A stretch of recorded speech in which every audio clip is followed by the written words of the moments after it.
দাঁড়ামু হ্যাঁ থামো করতে চলুন ভাই না চলুন কেন করে এই এনে ফেলা নিজে এনে ফেলা জালে দিন উষা খানা করুন হারাইছি দেন দেন দেন আমার গালের কাছে আছে অল্প করে উঠে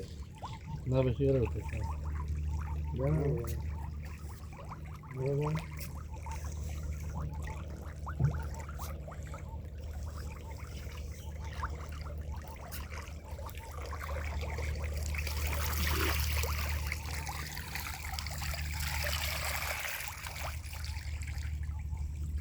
কিছু দেখেন নাই একটা ডাল